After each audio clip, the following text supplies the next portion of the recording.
right. Hello. I want to welcome everyone. Thank you for attending today. And for those who will be viewing this video later, we also would like to welcome you. This is the second in our series of open houses for our master's program. And in today's session, we're going to focus more on year one. We will have time later on for Q&A. And even while any part of the team or alumni are talking, please feel free to put any questions or comments in the chat. We will come back to it.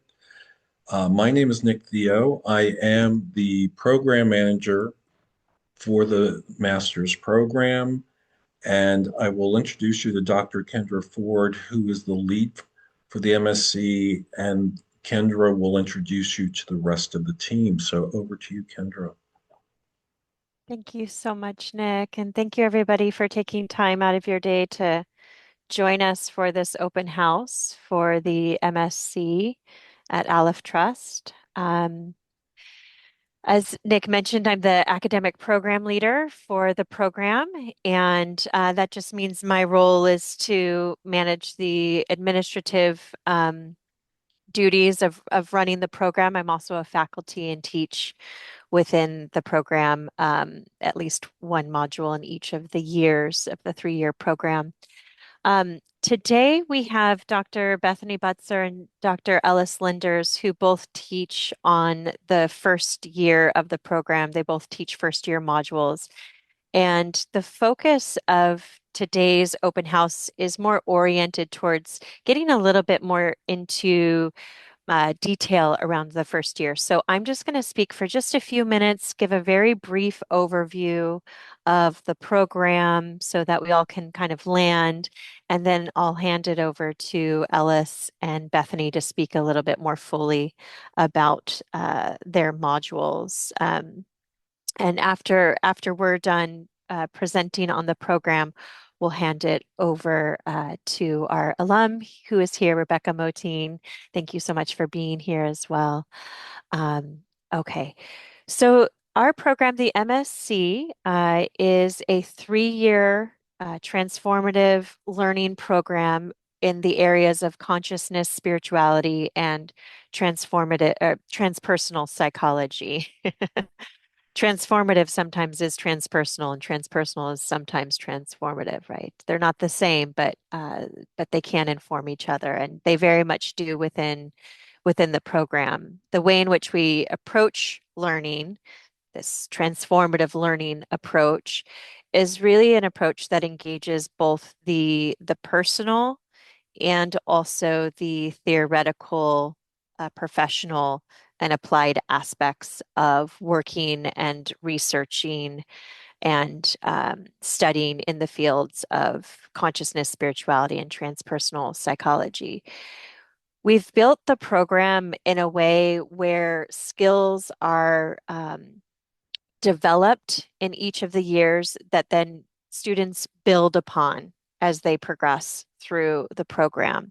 So the first year, which you're going to hear a lot about today, really focuses on foundations and personal inner development, and really just, kind of reintroducing ourselves to learning within this particular paradigm. We often find that students who come into the program have come through more mainstream or, traditional learning pathways at universities. And the way in which we approach education still has a high level of rigor, which you might hear from our alum who is here today.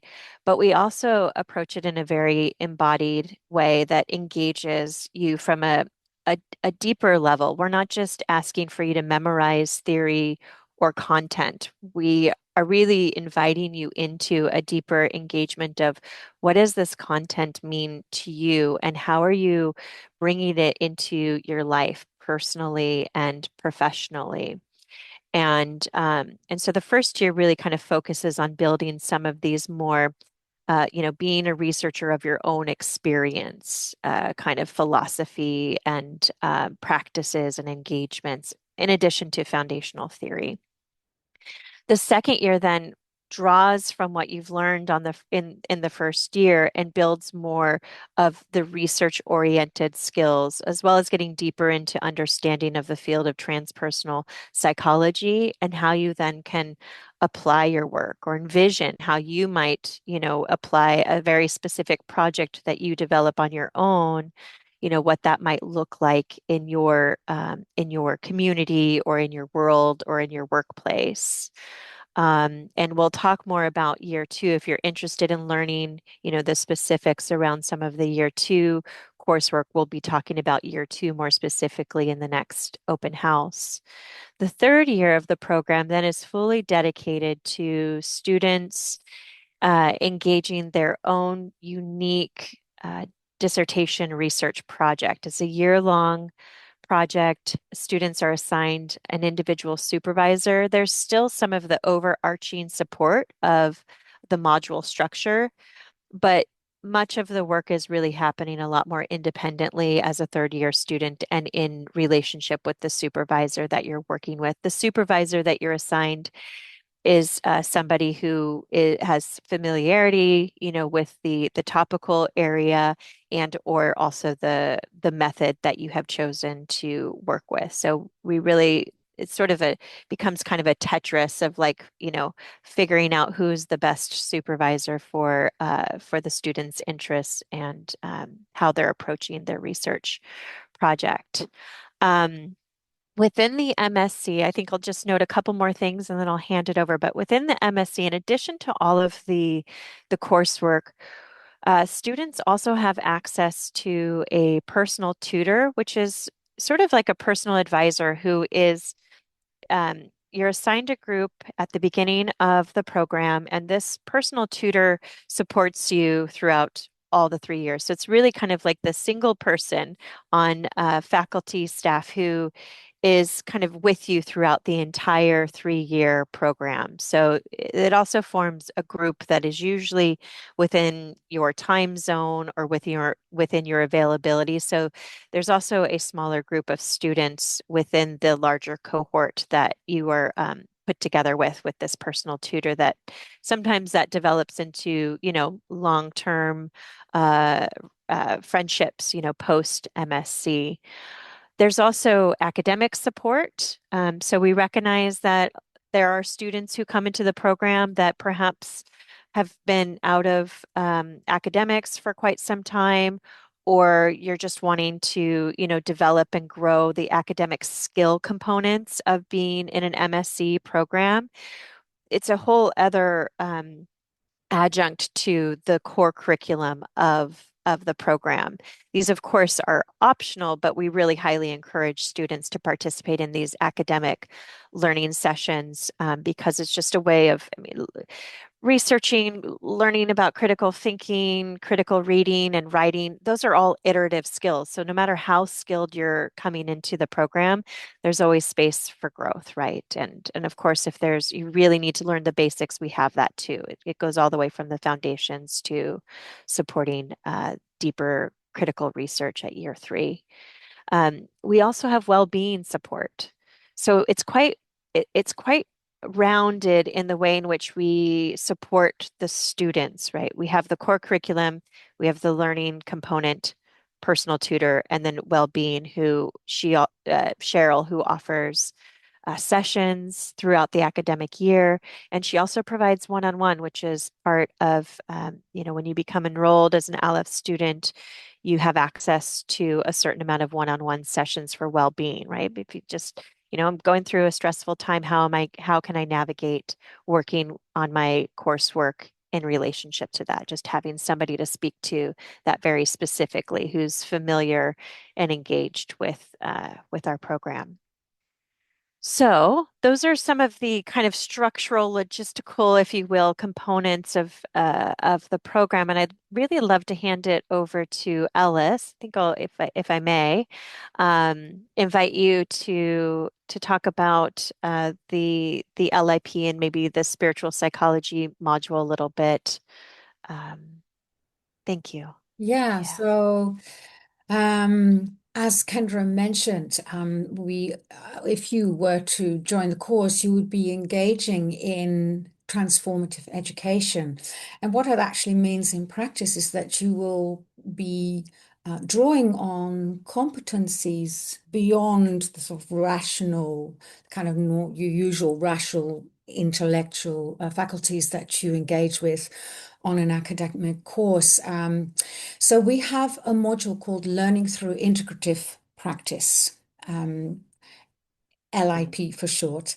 And this is a module that runs from September to about this time. We're just about to start marking the final essays for that module. So it runs all the way through the academic year.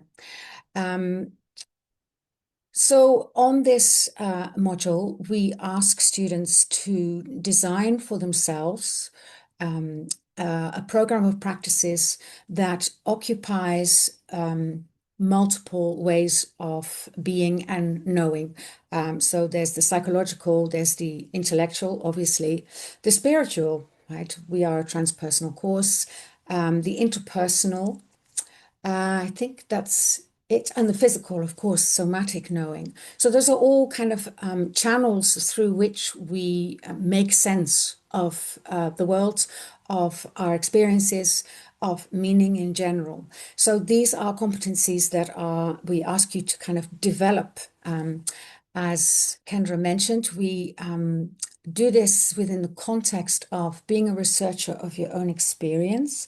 That means you are tasked then as a student that through these practices, these are tools through which you can kind of dive deep in what it actually means to transform, to change, to expand, to fulfill a potential in each of these domains, so that you become a kind of much more rounded person, and you're not just a sort of talking head, a thinking head, right? But also, of course, you're going to be engaging with qualitative research in your second year in the research design module, but of course in your third year, right, you're going to do your own project. And so we start this kind of building of competencies in year one, because in this project, you're kind of examining yourself from your own embodied experience. We are very much encouraging you to learn in an embodied way. And what that means is, you're drawing on your own experience. So, a concept moves beyond abstraction, but it becomes really settled in your felt sense, and you really have a much more grounded understanding of what something means, right? And so you have like a sample of one. This is your research project of what transformation means for you, using these 5 domains. So you have a very rounded picture. Of course, there are other competencies that come in, intuition, felt sense, gut feelings. All of those are other ways of knowing, right? And through that, then you become equipped really to then also, when it comes to your third year, to really understand, okay, how do I approach this? What worked for me? What way of working worked for me to really draw on embodied understanding, and then you can apply that in your work with others. So I think that's it for LIP. Shall I hand over to Bethany, because maybe it makes sense then to also then see the last thing I would say about LIP is then LIP really balances in a very practical, experiential component to a much more academic component, which runs alongside, which is approaches to consciousness. I think it would make sense to hand over to Bethany, and then I'll come back for spiritual psychology. Yeah? Okay. Sure. Thanks. Thanks, Alice, and thank you all for being here today. And as Alice mentioned, I'm module leader on a course called Approaches to Consciousness. So it fits within the consciousness aspect of the MSc, and I co-teach the course with 3 other tutors. So and we do that with, I think, pretty much all of our modules or all of our courses. They're co-taught with a team. So I'm just here today as a representative, as the module leader, but I do have other tutors who teach with me, and we share expertise with each other in order to provide a a more well-rounded learning experience for the students. In terms of the purpose of the module, it's to explore consciousness from a variety of different perspectives. And so some of these perspectives we might consider to be more mainstream perspectives on consciousness, while others touch on more transpersonal and spiritual approaches to consciousness. And as Alice mentioned, the approaches to consciousness module is, in a sense, different from LIP, and it balances LIP in that it tends to be more like a typical university course from the perspective that there's, these readings that you do, that you kind of digest, and that you write essays and do a presentation on. But at the same time, we also try to encourage in students this embodied understanding that both Kendra and Alice have been referring to, where it's not just about memorizing material, but also about exploring your own consciousness in relation to the theoretical and scholarly work that you're studying. So the module itself is organized into 3 blocks. The first block is about philosophical and metaphysical approaches to consciousness. And this block specifically focuses on what role our personal beliefs play in research and theory on consciousness. Because if you're going to study consciousness from an academic perspective, you kind of need to start with yourself, exploring your own consciousness, what it is, what you think it might be, and the different ways that your personal perspective on consciousness might actually influence the way that you approach academic theories on consciousness. You might prefer certain theories because of your own personal experience or perspective, for example. So we try to cover that first as a foundation in the module. And the second block focuses on neuroscientific approaches to consciousness. And we focus on leading neuroscientific theories on consciousness. And we also take a transpersonal perspective on those neuroscientific theories. So we include readings that discuss neuroscience from a transpersonal or spiritual approach. And when students or potential students hear that we're going to be talking about neuroscience in this module, sometimes they get a little nervous. But the important thing to keep in mind here is that you don't need to be a neuroscientist. We don't expect our students to even finish this module with a perfect understanding of the neuroscientific theories of consciousness. It's more about getting a general understanding of what those theories are and to make you conversant in them to some extent so that you can explore these ideas around whether consciousness is generated by the brain or not, and why that may or may not be the case. And then finally, the third block, we focus on spiritual and mystical approaches to consciousness. So for example, we touch on theories from Buddhism, how theories of self and no self, for example, might be linked to consciousness. There are also readings in that block on things like mediumship and parapsychology, psi phenomena, synchronicity, depth psychology, so Jungian perspectives. And that block really dives more deeply into these mystical approaches that have been around for quite a long time. And once you get through all 3 blocks, you can then kind of work backwards and think about how, for example, the spiritual or mystical approaches might be linked to neuroscientific approaches and the philosophical and metaphysical background or basis of consciousness research to begin with. So, of course, I'm biased in what I would potentially have to say about the module, but I would say that it is quite an intellectually stimulating module.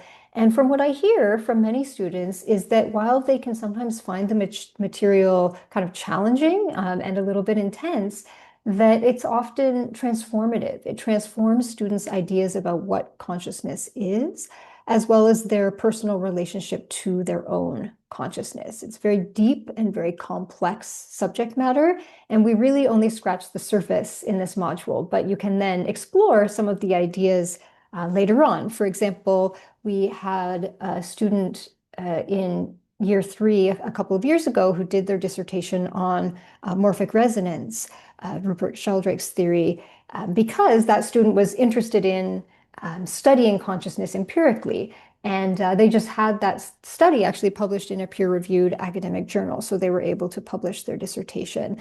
And so students, take this material and weave it through the rest of the MSc if it's something that interests them.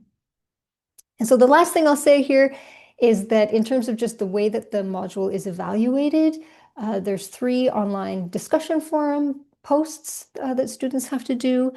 There is a 20-minute group presentation on a topic linked to consciousness studies through our collaboration with the Scientific and Medical Network. And then there's a final essay as well that's due at the very end of the module. So that's the way that it's assessed if anyone's interested in that. But yeah, I can hand things back over to Ellis. So yes, I completely forgot to mention the structure of LIP. I can do that a little bit later. I want to talk about spiritual psychology first. So spiritual psychology, we are taking a look at the S in CSTP, right? It's consciousness studies, spirituality, and transpersonal psychology. So this covers the S in that acronym. In this module, we look at the shape and meaning of spiritual engagement in contemporary culture. The module is structured in 3 components. So you have one overarching module, we call that the Mothership.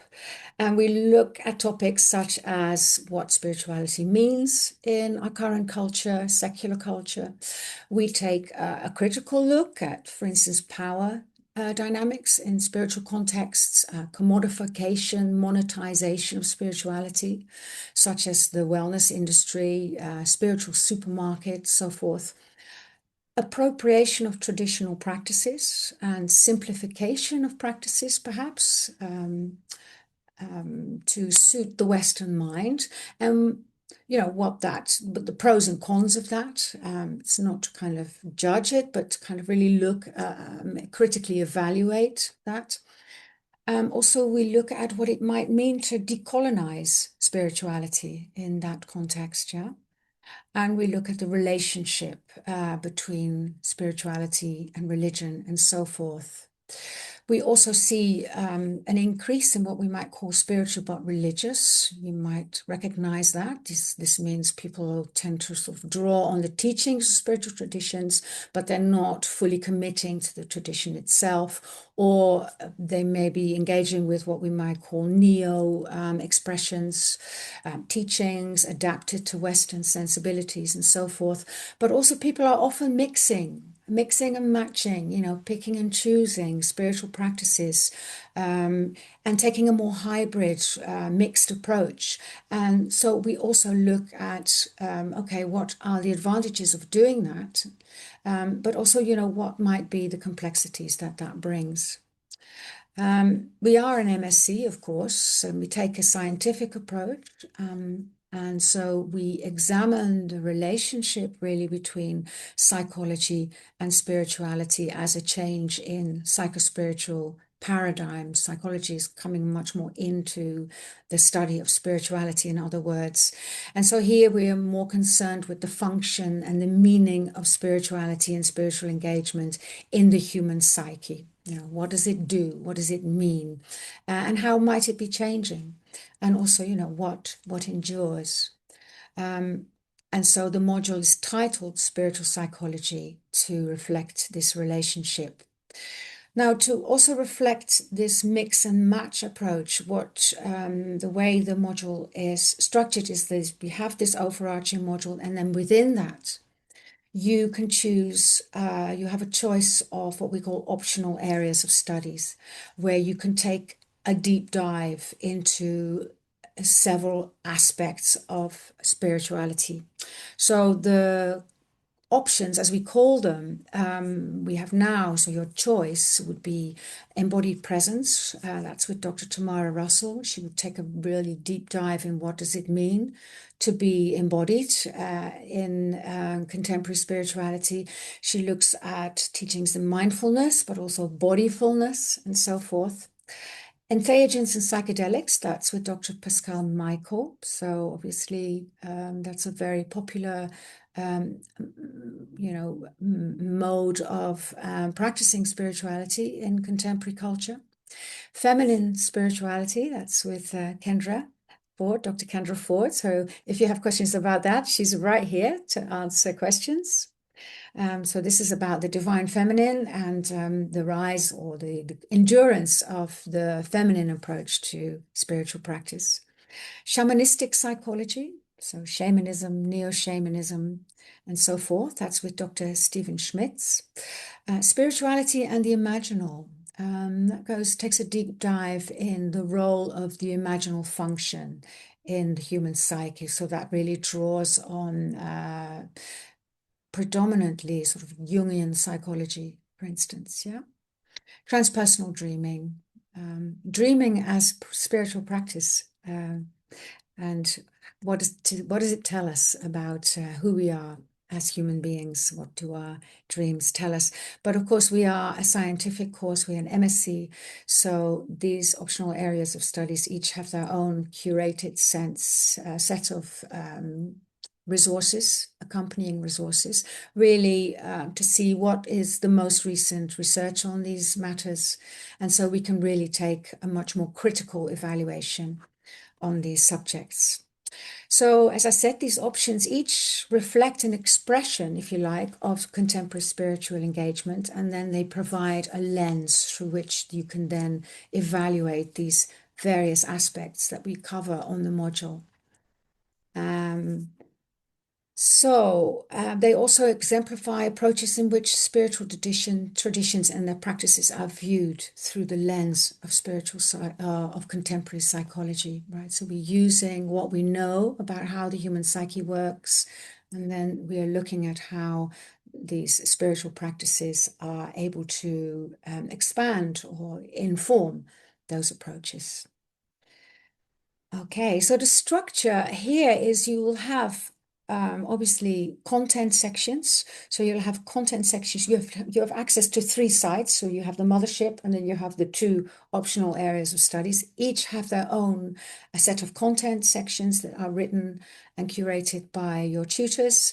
You have taught webinars, but then alongside that, you have discussion webinars, you have discussion forums where you write forum posts.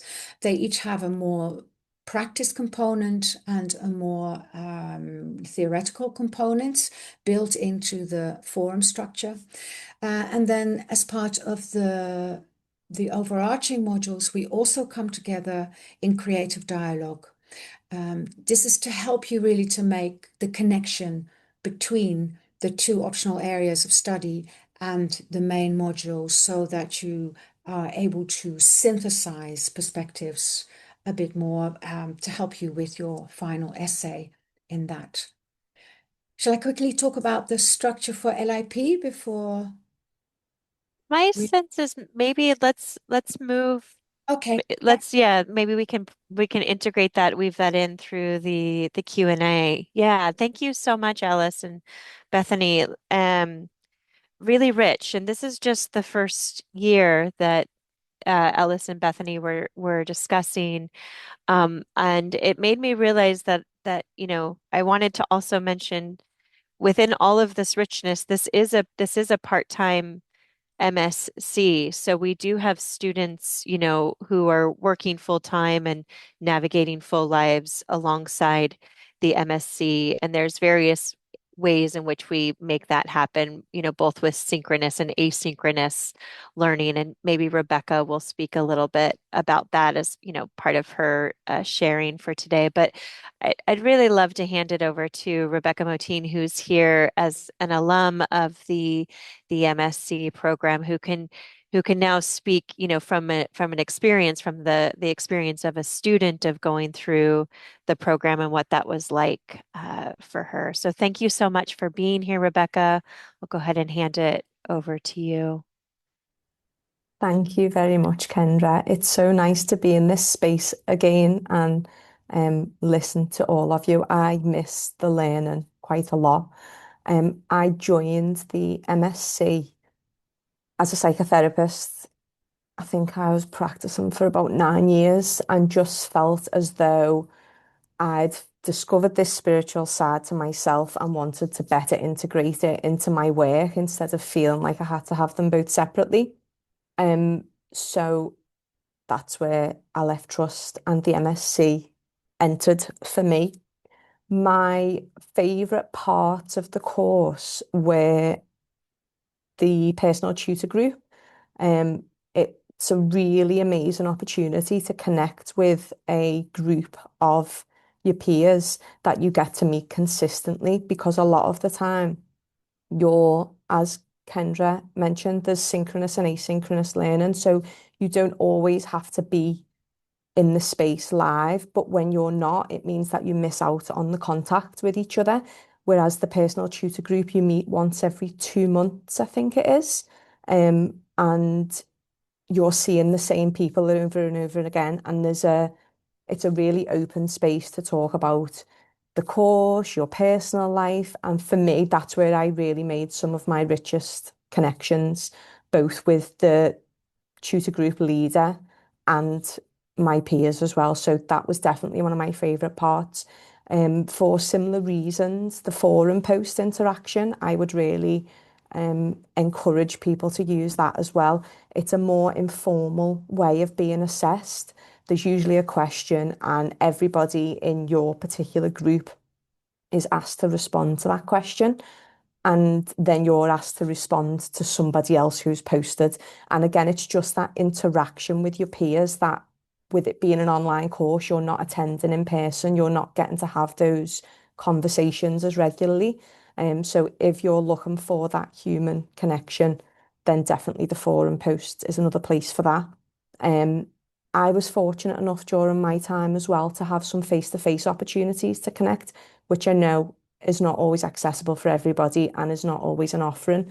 But that was also some of my most favourite times, and that was the 10th anniversary and the Eurotas, um, what's it called? Conference. That's the word I'm looking for. Thanks, Kendra. Seeing you go to answer then. But that was a lovely, again, experience to meet not only your peers, but your tutors as well, because you feel like they're just floating heads on screen sometimes, but I can promise you they're all real people who are really actually invested in what they're doing and really passionate about um, consciousness, spirituality, and transpersonal psychology. So, yeah, I want to give a special mention to LIP being sort of a webinar focused on the first year. At first, it was a little bit like, what's happening here? This seems really a little bit alien. We've got approaches to consciousness on one hand, which is really science-based, really something to get your teeth into. And then we've got LIP, where I'm being asked to create 5 practices, and I don't really understand right now why I'm doing it. But I want to say that one of my practices, particularly with LIP, I am still doing now. And I joined a choir. And I still go. My friend at the time said, I'm really looking forward to, seeing you at gigs. And I was like, gigs? I'm here for university. I'm not going to be staying. And now, yeah, she's been to quite a few, we've got one coming up in a couple of weeks. So it's not just an academic program, I suppose, is what I'm trying to say when I say this. It is transformative. It's absolutely changed my life in ways that I could never have imagined and would never have imagined. It's still impacting me today. My research, I suppose for me, it was like there was a very personal element to being here and an academic element. The personal element is still running. The culmination of the academic element was my dissertation, and I love education and I really appreciate the research process. So for me, that was the culmination of the personal and the professional. And currently you do get the opportunity, and I know this isn't a year 3 webinar, but once you've finished your dissertation, you do get the opportunity to publish it in Alef's academic journal as well. So I'm sort of just at the start of that process. I've submitted a first draft. Um, it's a very supportive experience. I've been through a lot, particularly in year 3, with the course, and I felt nothing but held. and supported. There was nothing that was off the table. As long as you're able to communicate it, then the staff are willing to do the best that they can to support you. So that's what I would say. Yeah, I think that's it from me. Thank you so much, Rebecca. Really appreciate you being here to share your experience. And it's always lovely to to really hear the reflection after students have gone through the program to hear about what really touched you and what felt really important for you through the program. We'd love to open uh, the webinar up now to questions and to enter into more of a discussion with everyone here. So I'll hand it over to Nick to help facilitate this last portion of the open house today.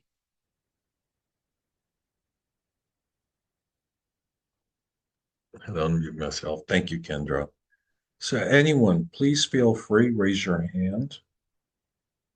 Put any comments or questions you have about the program in the chat, and we'll just flow.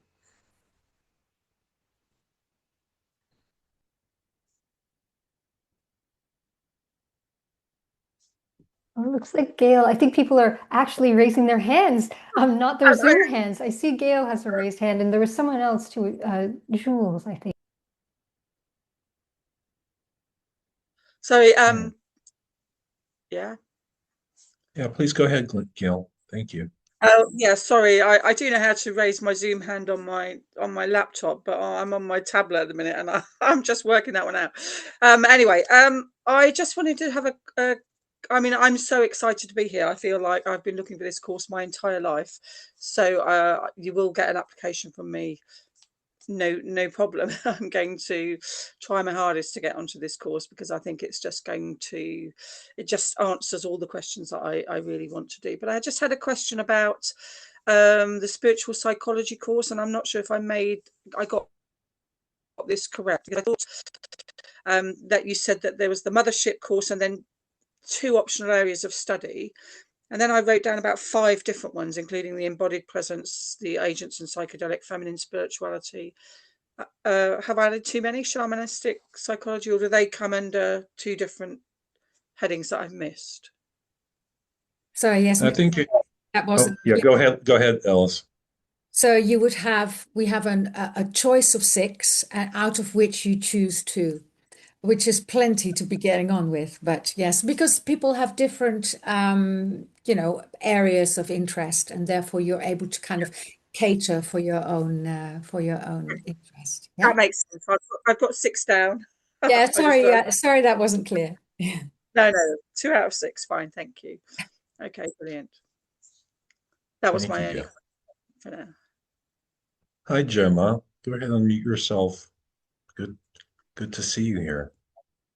Hi, everyone. Thanks so much for what you've shared. I've got a couple of questions, but the first one is I'm really curious to what extent the exploration of consciousness includes the consciousness of the beyond human world. Whether you could talk a little bit about to what extent that's included in the course. Yeah, that's a good question.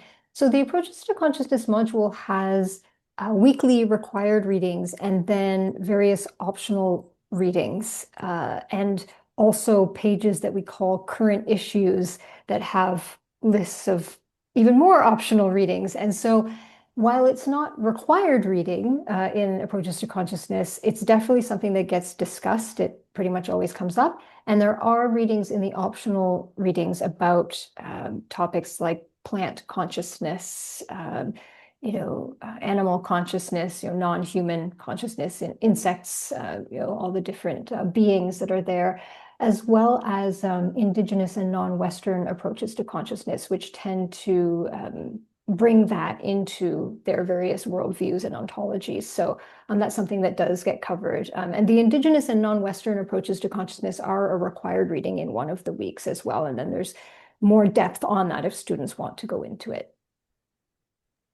Thank you. And thanks for the notes as well from Ellis. It's It's really useful. I'll wait for others to go. I've got a couple of other things later. All right, I want to respond to the post from Rachel. The choices are important to you, not to the program itself. And in fact, a number of our graduates do come back after they graduate and take that other option they wanted to, because sometimes it's like being in a candy store and they just follow up with that. So you just do your choices that are relevant to you. It's not going to affect, you're not going to be missing out, let's say in year 2 or 3 in the master's program. So, um, Kate, thank you for joining us. Thank you for the opportunity, and thank you for answering that question, because that was also in my mind as well. Yeah, the candy shop analogy works well. Um, so I do have a couple of specific questions. One is, you mentioned that it's a part-time course, and sort of, some of us will be juggling other commitments. How much rough time per week or per month is it helpful to have to dedicate to the course? Yeah, it's a great question. We suggest that it usually takes somewhere between 20 to 25 hours a week. And that can vary. Sometimes there are weeks that require more time and focus because there's perhaps an essay that's due or a project that's being worked on. And sometimes, there's a little bit more space to kind of catch up on reading or, things like that. And maybe, Rebecca, if you want to also speak to this point of what it was like for you, how many hours did you end up dedicating each week? I think it was probably around the 20-hour mark. I was working a handful of jobs actually at the time, some private work, some charity work. Um, and I think one thing I didn't mention before, which is important to say now, you don't have to attend the webinars live. However, I would strongly, strongly agree that you do, again, for the purposes of interaction. So there's flexibility. If you can't, the webinars are designed to cover all of the time zones across the world as best they can and capture as many people as possible. But if, for example, you worked till a particular time on an evening and you knew there was going to be a webinar, you have got the option to watch it later. But I would really strongly, from experience, if you can't get there live, then do. Hope that answers the question. Could I ask Rebecca, are you still in contact with some of you mentioned that you sort of made good contacts? Yes, I have a particular friend who is setting up her own CIC, so I've been involved with that. I've had contact with someone who actually deferred from our year.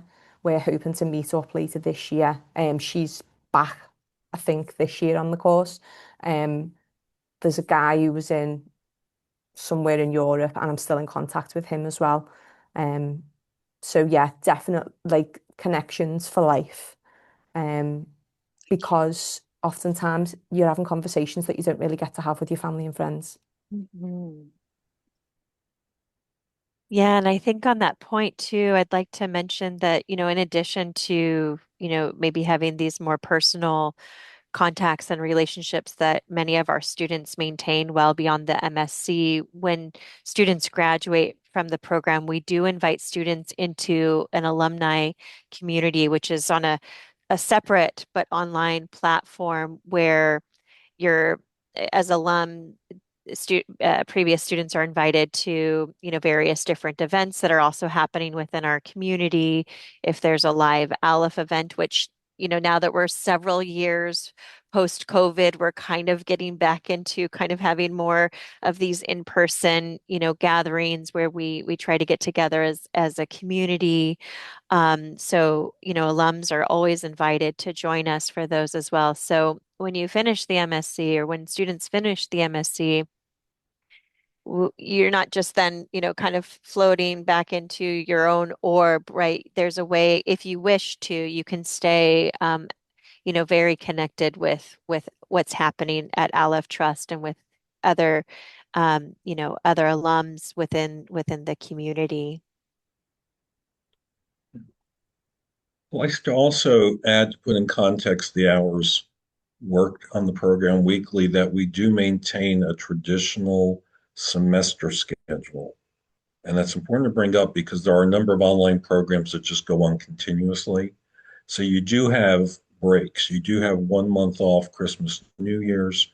There are 2 weeks off in the spring. You'll still be doing research work and other work, but there will not be any webinars. And then you have a nice long break over the summer from early June to mid to late September. So keep that in mind. You can still have your holidays in the summer. It will not interfere with that. So you do have points where it is a breather. Jill. Hi, good evening. Just a quick question about in-person opportunities. Rebecca mentioned you had a, anniversary celebration and a conference while she was going through the program, and I'm just curious about the frequency of that. This is something that I feel is, I know attending the webinars live is important, but I'm wondering, is there anything in the scope for students that are applying for this coming fall? Anything in the future in terms of getting the cohort together or in terms of that having that live in person at least sometime in the 3 years? I would say there's sort of a both and when it comes to live meetings. There are a lot of informal meetings that happen. So students kind of locate, a cohort or a group, a peer group that lives within a, fairly close vicinity, which is not possible for everybody. We recognize we are a global community. Our faculty are all over the world. Our students are all over the world. So that's not always possible for everyone. But students and alum do organize those. And for in-person events, it seems like right now over these last several years, what I've noticed the trend has been is that we every other year we have something happening in, kind of the summertime where there's a larger gathering. I don't know if that's going to continue to be the case as far as it being every other year, or if we're going to sort of move to try to do something every year. We like to get together too, because we also, we're all online and don't get to have that in-person interaction, throughout the academic year. So for us, it's also really wonderful to get together and to be with students. Um, so it is something that we do keep in mind, and when the opportunities do arise and when we can, we definitely schedule those. I I can't say for certain in this next in summer of 2027 if we don't have an event currently scheduled, but it's not necessarily something that it may be something that we might do. I can't guarantee it, but I can guarantee that there will be these more smaller informal gatherings that will continue to happen. I'd like to have one thing is Fran, she does quarterly get-togethers in London. So if you live in Southeast or in the home counties, you get together. It's kind of relaxed, meet at a pub and then just do an activity. And usually, I guess 6 to 10 people show up. So you would just let her know, and you just get on that list. We are also at conferences, and we always would be happy to see you. So, for instance, there will be the Eurotask conference coming up in the autumn. I believe this year it's in Greece, and if you're able to make it, wonderful. Let us know, and gives a chance everyone to meet in person and hang out. And that's why it's different every year. It depends what conferences are scheduled. But generally in a year, there's 2 or 3 instances minimally to get together. And it doesn't stop you from getting people together also. For instance, we have a node in Barcelona where they get together, and that could be replicated elsewhere. All right, I just want to respond. Carol, you asked about the applications. If I'm in dialogue with any of you, I will let you know if we are hitting capacity. I'm not going to wait till the last minute. We may give an announcement through newsletter that we're coming to the end. But again, we really need to emphasize sooner is better. If you really want to be on the program, please do it now, like in May, June, the first part of July, because it takes a while to go through the formal review process, other things. You don't want to wait until the last minute. There's more of a chance that your application would be deferred. And it's also not a great thing to be told within 24 hours before starting a master's course that you're starting. You need to prep and be prepared. So you're starting everything on the right foot. But if you ever have questions, just please contact me. I'll let you know where things are at that point. All right. Thank you. I hope I pronounced your name right. Chinsia? Yes, well done. It's Thanks. usually the way it starts. Uh, Thank you, everybody. Thank you for this introduction. I hope my question is clear. If it's not, I'll just go with the sense you make out of it. As an executive coach, I have felt since a lot of years now that my interest is shifting into a different realm of work, right? Less focused on companies and more focused on people's transitions and people's transformations, right? So I have come to this program and to this MSc because I've been searching for a long time, and it does speak to me in so many ways. My question here is very practical, is to try to understand how do you think that the content that you will be sharing and providing and all your efforts actually can, if so, support not mine, only mine, of course, but in this moment, my personal expansion in terms of how I can help people to actually go through transitions in life in a way that it's expansive and it's not just the going through that. So is there a point of connection that you see between this MSc and the aspiration to serve people in transition in a more expansive way? Is this a question? Yeah, it's a wonderful question. And I wonder, just considering Rebecca came into the program as a practicing therapist, I'm wondering if you feel like you'd like to answer this question. Yeah? I'll have a go. I think for me, difference is the course has given me a grounding and a framework, something really steady to move from. I think before that, I had a felt sense, I had my own experience, but my experience is never going to be the same as a client's, and I can't use that as you know, a generic experience for everybody. And what the MSc provided me with through the different options that I chose was a really like a theoretical space to move from that was more generalizable, that was more applicable, and it wasn't even a particular theory that you then apply to clients. It's more a way of being and a way of approaching and a way of holding. I think the one word that probably stuck with me and is really translated into practice is about embodiment, and about how I am and how I show up in my room with my clients. And that has all come from the course. Yes, my therapy training provided some generic approach, like not generic, but a traditional approach, let's say, whereas the MSc has been able to integrate the transpersonal.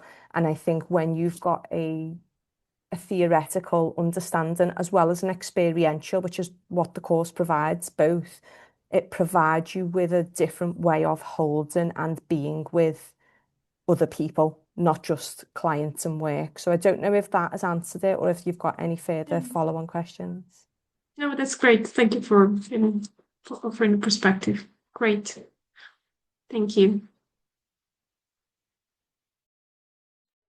Is there anybody else who'd like to ask a question or make a comment? Just to relate, I'm looking through the chat box. The overwhelming majority of our incoming students do not have a degree in psychology, so don't make that a deterrent. one of the benefits of this program, it attracts a wide spectrum of people from different occupations, different academic backgrounds, but the unifying thing is that you're all seeing how to use the transpersonal approach in what you're endeavoring to do. That's the special there, and you're getting to see how it can be applied in many different areas. There will be a bit of a learning curve in the beginning. It's okay, but dozens and dozens, actually probably now hundreds, have done it already successfully. Nick, one question, Yeah. just a short one regarding what you just said. I think, Alice, you talked about the practice, about the tools that we will learn about. So how it is usually organized is just self-organized. For example, I was this weekend on a holotropic breathwork. So this is one of the way. Is it something that you say, okay, go to the holotropic breathwork, or how is it usually approaching to that part of the practical work? So,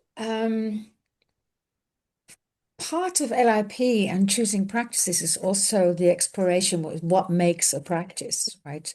So we have these 5 modalities, and we're asking you to find an activity that helps you explore that modality. So the interpersonal, the personal, the psychological, the spiritual, and so forth. So it's possible, for instance, that you might choose holotropic breathwork for one of those, to cover one of those domains. So that's absolutely fine. But it's also possible, I won't mention Rebecca's practice, but some students choose quite unusual approaches, like joining a choir, right, in the interpersonal domain, because there's something to kind of overcome and stretch your comfort zone in that area to help you kind of understand the mirroring that happens, and the interpersonal kind of skill set that you can develop through a practice like that. So they don't have to necessarily be practices, that are fully kind of developed. And you can also, it also depends on your personal circumstances. So we have quite a few students who have, for instance, physical challenges. It might be that it's more appropriate for them, for instance, in their physical somatic domain, to just to rest and to have a kind of much more of a resting practice. So that's it's very, very flexible. But you do have to, in your proposal, and of course you have a supervisor, this part of the structure that I didn't mention about LIP, you will have the content webinars, you have the theoretical side of things, but you will also have, alongside your own program of practices, you have practice webinars. So we enter practice together, and we kind of learn and we explore what practice means. And you will also have a personal supervisor, and you will have a supervision group, a peer group, where we explore those areas. And you can also change your practices. Nothing is set in stone. So it's more about following the process than sticking to the practice and staying there, right? So it's very organic in that way. So it's both and. Does that answer your question? Okay. All right. Bethany, please come in. Yeah, there was a question in the chat about the potential to do doctoral or PhD work after this MSc. And so I just thought I'd answer, because in addition to my work with approaches to consciousness, I'm also the assistant director for the Alef Trust PhD program, which is a PhD in applied transpersonal psychology. So I thought I'd just briefly touch on this, just to say that, it's my understanding that this MSc certainly meets the requirements for most, PhD programs that you could apply for. Of course, different programs are different, but it is an MSc in a psychology-based degree from an accredited university. I've taught at universities in Canada, the US, and Europe, and by those standards, this master's is very similar, and actually even more rigorous in certain ways. So there'd be no problem, I don't think, applying to different doctoral programs after you finish. Again, just keeping in mind what their requirements might be. And I'll just put a link in the chat. This is a link to our PhD program. Now, this program is actually, we're doing our last intake for this October. So it wouldn't apply to any of you who are here, but we're exploring ways to continue this PhD program in other areas, again, accredited by a university. So yeah, I think that there wouldn't be a problem, and you can, speak with either me or your dissertation supervisor as the time starts to come that you would be interested in applying to different programs. All right, thank you. All right, put up in the chat window, because we passed the top of the hour, my email address, should any of you have any questions. And also that's the link to the application, where we have the application and all the resources that are associated with it. Virtually anything you'd want to ask about, it's there. And if you still can't find it, I'm always here to work with you. Anything you need, I'm here to work with you until the first day of orientation. So I want to thank everybody for attending. Thank you for taking time out today to join all of us. And on behalf of everybody here at Alef Trust, thank you. And we look forward to having you join our program. Okay, bye.